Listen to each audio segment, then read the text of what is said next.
je suis M. Likibi Aubin Franck, directeur général de la société GL Service, qui est basée dans la... Nous sommes spécialisés dans la production, transformation et commercialisation des produits agricoles. À la base, nous sommes à Dolisie, parce que le lieu de production et de transformation se trouve à Dolisie, à Pointe-Noire, à Brazzaville et dans d'autres villes du pays. Nous sommes répartis à des différents points de vente.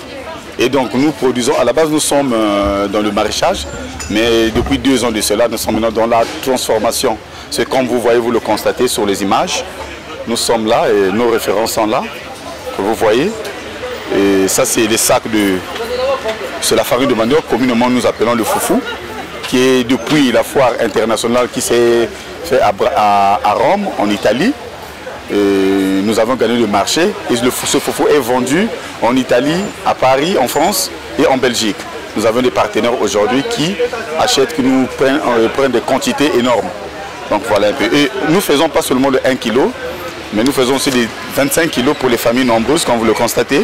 Ça c'est des familles nombreuses, toutes nos références se trouvent ici là. Il y a des 25 kg, il y a des 5 kg, il y a des 10 kg, des 15 kg et des 1 kg.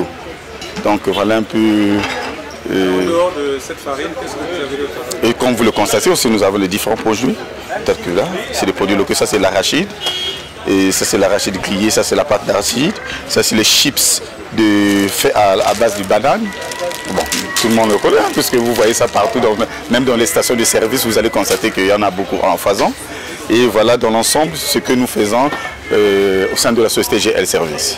Alors, dites-nous, quelles sont vos impressions? D'abord, comment est-ce que vous trouvez l'initiative de la foire? L'initiative de la foire, c'est une bonne initiative.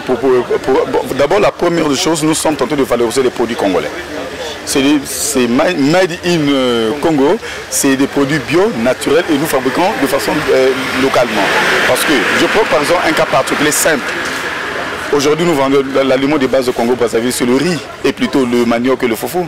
Mais comment vous pouvez concevoir que le foufou, qui est notre aliment de base, cultivé au Congo, transformé au Congo, consommé par le Congolais, soit vendu dans des conditions qui ne respectent pas les règles d'hygiène et la sécurité alimentaire, exposé aux intempéries, les mouches, la poussière, les maladies.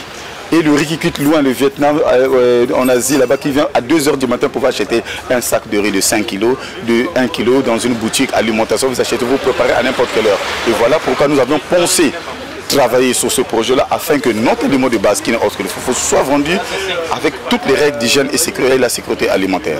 Voilà l'objectif de ça. Et c'est vendu à très bas prix, accessible à tous les Congolais moyens. Alors nous avons appris de ça, c'est sûr que ce produit a traversé les frontières.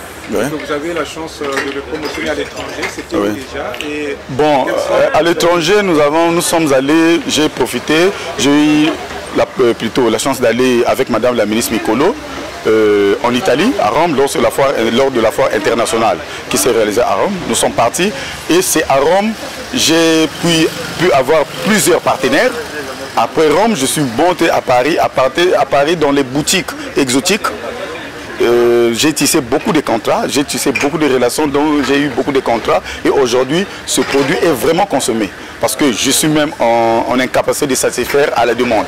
Parce que tous les jours, je reçois que des appels. Il faudra alimenter Paris. Bon, vous voyez les conditions d'expédition, c'est pas facile.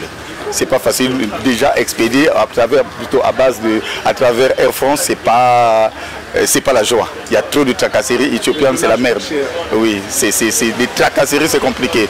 Mais l'objectif, c'est quoi? Notre but, que ce produit congolais soit vendu en France, en Europe, à très bas prix, accessible à tous les Africains.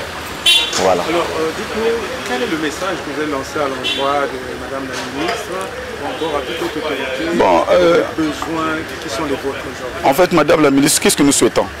Qu'il y ait à chaque fois des telles réalisations afin que nous soyons en mesure de faire connaître nos produits.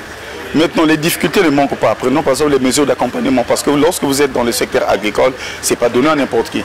Nous travaillons qu'avec les moyens de bord. C'est vrai qu'il y a des institutions financières qui nous accompagnent, mais ces institutions financières, trop de tracasseries, trop de paperasse comme ça. Tout donc.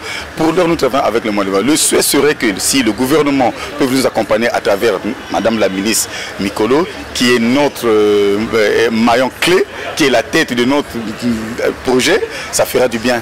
Et non seulement ça, nous comptons plus sur FIGA, FIGA qui est notre institution aujourd'hui, qui nous accompagne dans de tels projets. Nous souhaitons que FIGA ne nous abandonne pas. Et nous remercions une fois de plus le président de la République parce que dans son projet de la société, il a mis l'accent dans l'agriculture.